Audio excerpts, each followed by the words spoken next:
R380 Gearbox. God, don't get me started on this thing. Been so frustrating putting it back together. I must have reassembled it to this point, no further than that. I'm getting to this point, I'm just not feeling happy with it. And I must have done this about 20-30 times, can't even begin to tell you. My problem has been, I've got to this point, and when I come to put it all in neutral to test it all out, I can turn the input shaft, and also, even in neutral, the output shaft is turning. And it's done that every single time. It's when I put in the 5th gear on, just prior to putting the lay shaft nut on, tightening that up. I've done that once, but I had to take it off and get a new lay shaft nut in the end.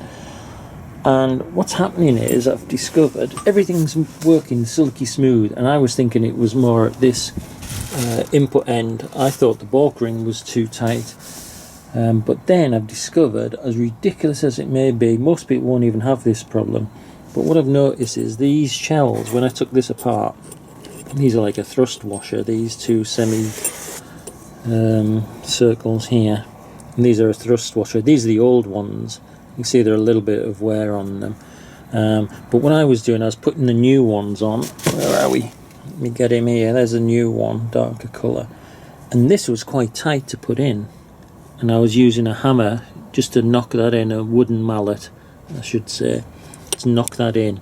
It was tight, but you could do it with a hammer, a couple of taps, and it was home.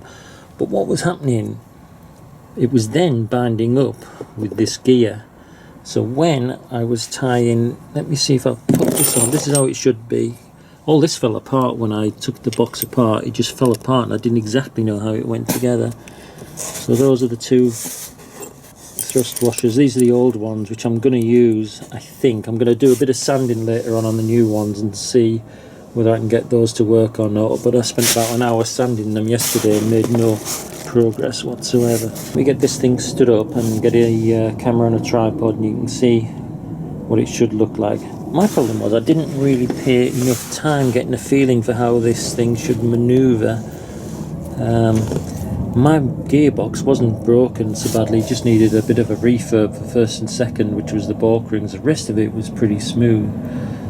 So when I ripped it apart, I didn't pay enough time just getting a feel for how this should move, whether it should be stiff, wobbly, whether you can turn it by hand, whether it needs a fair bit of force. But as you can see, one hand you should be able to turn that, and you can hear mine is pretty smooth. And what you should find also, this is the output side. At the moment the input is actually turning when I do that, even though I'm in neutral. You can see that's turning. Now let me set the camera up, and if I hold either one of these sides, the input or the output side, and it's all in neutral, you should be able to hold one of the shafts and turn the other one. It should all be free moving. So let me set the camera up on the tripod. This is going to be an interesting view standing over it. Right, let me get it tidied up a bit. Right, here we go. So if I hold, this is the input side, and if I turn that, and you can see the gear turns but the shaft doesn't. Let me put some tape on. Hopefully this will give you an idea what sort of feel you should be getting for yours when you get to this stage. That was something I didn't have the experience of. If you do these regular, then you know what you're sort of looking for. But having been the first gearbox I've taken apart and put back together, I didn't exactly know what sort of feeling or feedback I should be getting. So let me just give a demo. The blue tape there, you can see, and I'm all in neutral. And let me spin first of all. You can see me spinning the input, and I don't have to hold that with much force. You can see a couple of fingers. Input turns, output shaft is not turning, and that's how it should be. Again, let me hold this one solid. Let that go, and then let me turn this one. Again, it should all be free moving like that. To me, that is absolutely perfect, silky smooth. And that's what you're looking for. And this was all due to this thrust washer on here being too tight. It was actually pushing up against this gear, which then meant that gear was being tied in to the output shaft, and even though it should be free moving, let me just hold that, you can see that gear turns, it should be free turning, and what I was finding was my thrust washer was binding to this gear and turning and then linking to the shaft and tying. So what should happen is this gear, all the gears are free turning when it's in neutral, and the only thing that's tying it to the main shaft are these selectors. It's effectively everywhere where the splines were holding it on. But I've got that sorted out now and get this all buttoned down and get some forward progress going. I can't tell you how much time I've wasted, all because of this thrust washer here. Unbelievable. So now I have to take all of this apart again. I've only got it held on by a couple of slave bolts. I need to take it apart, lock it into first and third gear, put the case back on, get the lay shaft nut torqued up, and that's a nightmare in itself. Then I have to take it all apart again, get it back out of gear into neutral, get the sealant on the case and get this mid plate on, and then we can get the collars on. I'm pretty much there after that. It's just been a hassle. Again, like I say, not difficult. If you've done it before, it is so easy. Doing it a second time, like I say, it's that experience of not having done it before. I'm not exactly sure what I'm looking for as I'm doing it. I'm being overcautious as well, making sure everything works well. One thing's for sure, it'll be the silkiest working gearbox R380 in the world after I've done all this. The time and effort I've put into it. So let me get the lay shaft nut on, get all the little bits and sundries on, and then we can look at getting the front case on. I'm hoping that won't throw up anything untoward, otherwise it's going to delay me getting this thing, and I'm desperate now to get it back on at the end of this week. I want to get this on and the transfer box both on, both are sorted out. Finally, homeward stretch on this thing. I got the lay shaft nut on and staked. That wasn't that bad actually. I had to prop it against a wall and get a bit of leverage on it. It just keeps rolling over. You could do with two people, one to hold it down and one to actually torque it up. But I got that torqued up. Got the sealant on, got the spool retainer on. I've got it so it's pretty silky smooth. Just as an idea, you can turn it with your fingers. And that's pretty smooth. You do get a bit of drag on the back one there when you do it, but if I were to hold the back, even there, it's just catching a bit, and I can turn, and only one of them turns, so I'm happy with that. No movement, no dragging.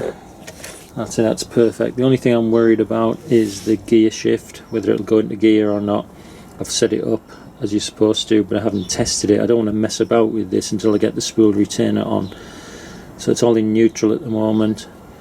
I'm just hoping there's just not that movement, not much movement. If I turn, let me find something there, turn that over, and there's just not a lot of movement on that thing at all. Oh, there, that's better. Oh, I'm happier with that now. That's a lot smoother. Right, I feel as though the back one's going in now. Before I didn't have much movement in there, just kind of been lined up. So hopefully when I get the spool retainer on here, all the gear selection will work right. So that's why I'm not faffing around with it at the moment. I just want to get the front casing on. Currently I'm heating these up, not these specifically, but these are the old ones that came off, part of the bearing track. These are the internals that go on it. You can see I've cut the relief hole in both of those. I'm going to use these as the drift. I've got the new ones in the oven warming up about 15-20 minutes, 100 degrees or so, and I'll get those drifted on. Two collars, one on there, one on there. And then it's a case of getting the front housing on, and we're pretty much home and dry. Good. Much easier today, a lot warmer today, as in about 4 degrees, and considering the last couple of weeks it's been bitterly cold, so 4 or 5 degrees, I'll take that any day. So continuing with my struggles with this thing, God, how annoying. I've turned something that's relatively fairly straightforward into something that's a real pain. Got the front cover on. First of all, spool connector. This thing I've managed to snap the bolt off in the casing.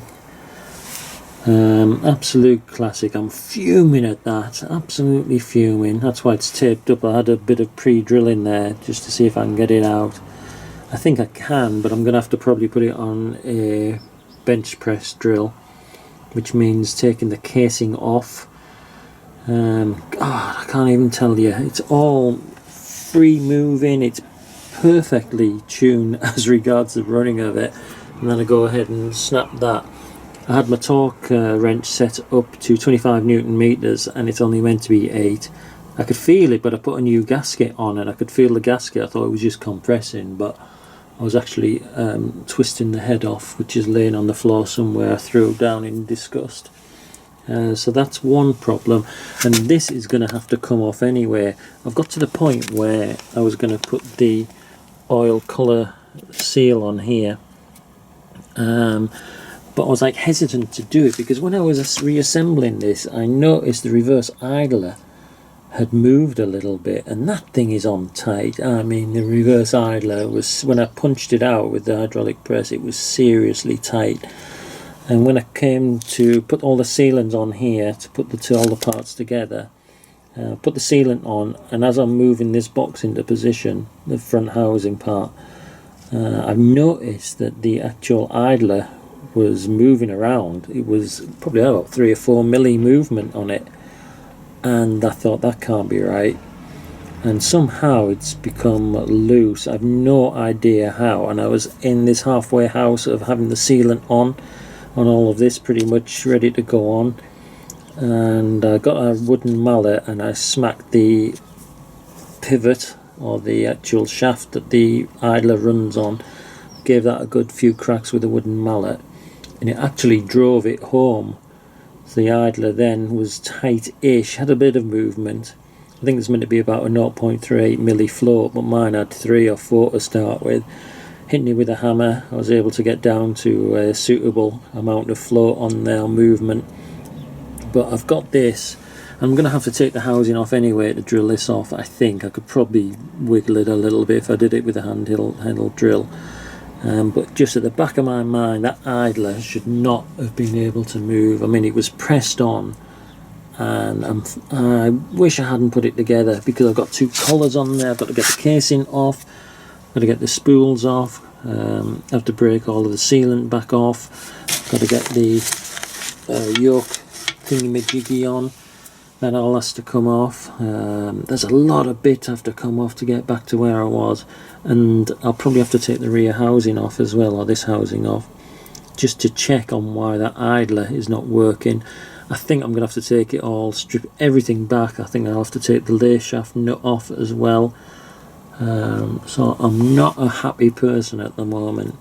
So that's where this thing, I mean, wouldn't care, it's quite easy to do. I've ordered some bearing lock for the idler, so depends what the idler situation is as to how I go about it, but I'm hoping bearing lock. I've seen a few people have broken theirs. Some people like broken 3 or 4 of these centre plates putting that idler shaft in. I didn't really, mine went in well. I didn't really pay much attention to it. I'm just thinking, did I split the case or do something daft? I think it went in okay, but now I'm at that point where I'm in 2 minds as to whether to keep going forward assembling it or not.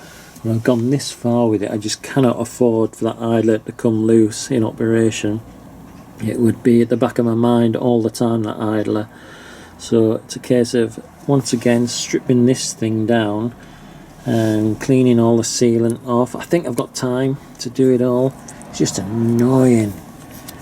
Oh, it was all going quite well up until this point, at least I thought it was. And yeah, I finished my day off with snapping that head of the bolt off, so that's where I'm at. It's not difficult to do, just take your time with it. I'm rushing too much with mine, and rather than making any progress I'm just going back over. So don't be put off doing it. Just take lots of time and pictures and video of what it is. Hopefully this will clarify a few pointers which I didn't have.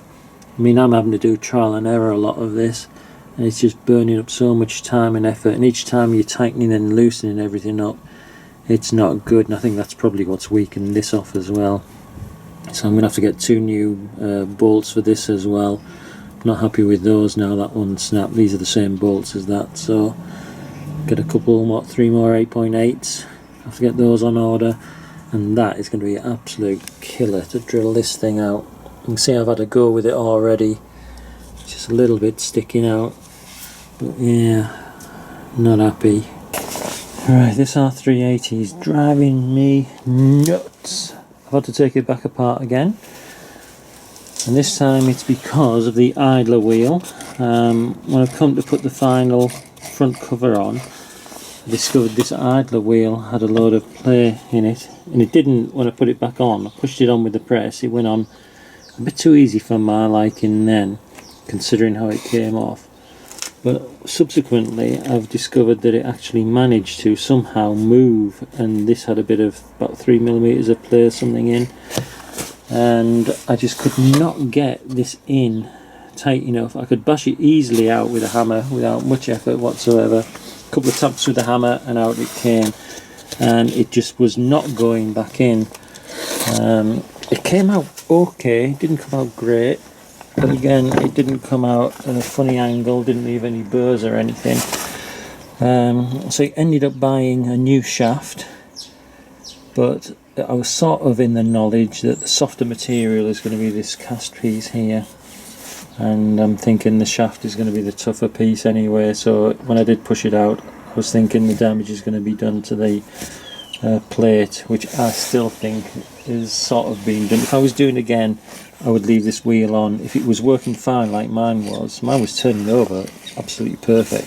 It's only because I had the bearing I thought I'd change it. So for sake of a £3, £4 bearing, I've ended up damaging or doing something to this plate.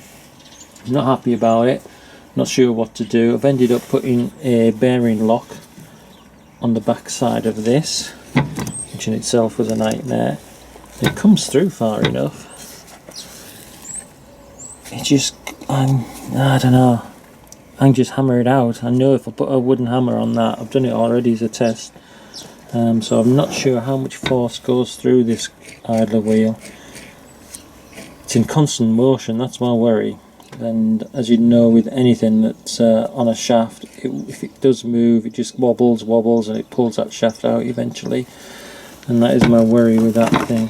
So if you're doing your R380 and you do not have to do the gearing, if it's running smooth, just leave that thing alone. The only saving grace for me is it is actually retained. This is where the idler will sit in here, that's where the pin will sit, and that's where the gear will sit. So at least it can't pull itself out. This will at least retain it somehow. So that's what I'm hoping. I'm also hoping that the Loctite I've used will keep it in there, and I'm hoping the gearing, the way it is, will push it in rather than pull it away. So that's where I'm at. I'm going to put it together. Another problem with this, I looked at getting another centre plate, but you can't get them. They are paired off with the extension casing. They are actually married up together with the faces so that they do go together properly. Not exactly sure how it works, but everywhere I've said the same thing. You have to get a plate, centre plate with the actual main casing, and obviously the price of that's going to go up, and they're just hard to get hold of. I've tried to get hold of one and I just cannot. It would be easy to buy a second-hand gearbox and take a punt on that. But that's where I am with this. I'm going to put it back together. I'm sick of waiting and doing it now. At least I don't need the instructions to put it back together this time, and pretty much do it from memory. The rest of it was running pretty fine, so I'm happy with all of that. I need to get that lay shaft bolt torqued right up again, which is a pain. Need to get the sealant all on it again, and then I need to get it chucked back onto the vehicle, which has been sitting idle for a fair bit lately. Transfer box is all done, and so this one little idler wheel and this £3 odd bearing has pretty much held everything up. So fingers crossed that holds. That's all I can do, take a punt on it. And the problem is, if it is broken, it's a huge job to get all of this back out, and that's something I just do not want to be doing again, but never mind, give it a go, see what happens. Right, so that's mine pretty much back together now. Needs a top cover on. I'm just waiting to bolt these down. I've ordered some new bolts, they should come in the post today. And a bit of sealant, bolt, put the top plate on, which is on here, and I've been lubricating. And that's pretty much it. Oh, the collar, this collar, which was the paint to get off, and people say it's quite hard to put on, it wasn't difficult to put on at all. So for me to get this thing back on, all I've done, I've used the old collar, and I've done my technique of putting a split down there, a relief split, all the way through with the Dremel, and put that over, new one, and then I smacked a pipe, that is a metal pipe, I just haven't bothered unwrapping it, honest, and put that over there, and it's a good fit, and I gave that a smack with a hammer, and it just drifted on really easy. It wasn't a problem whatsoever. I thought I was going to have to heat that up. I was worried about heating it up and then melting the seal, but ended up just bashing that on. That's all good to go. I'm waiting for the sealant to dry, and then it's a case of getting the bell housing on. I'm going to put this thing back on the vehicle as that unit. And then once that's on, somehow I'm going to try and get this thing on as well. It should be fun. So weather's picked up. It's made a huge difference. A lot warmer, a lot easier to do all the work. And I'm happy, sort of. It's just that reverse idler gear shaft that's the worry. But it seems solid when I put it all back together. Last time when I put it back together, it kind of came loose. So this time, it stayed in place. All turns over nicely. And there's no play in it, but still you can turn it over easy enough by hand. And I'm not sure if that's in gear or not. I don't want to mess about with the gears at the moment because these aren't in, these spools aren't properly retained at the moment, so I don't want to mess around with those until I've got that sorted out. But effectively, when it's in neutral, I don't think it is at the moment. I think it's in A gear. Let me just check if I can turn that. Yeah, it's currently in gear, but if it was in neutral, you should be able to turn the input shaft over there, and this output shaft should not turn, or at least if you hold it, it won't turn. Should be very little resistance there. That's what you're aiming for as a guide. I had nothing to compare mine to, so it was a lot of trial and error, so hopefully this will help someone getting the kind of feeling that you should be going for with yours. Not too stiff, and certainly not free moving, just stop as soon as I take my hand off. There's plenty of resistance there. So that's it, job done, and I'm pretty sure that's an over and out.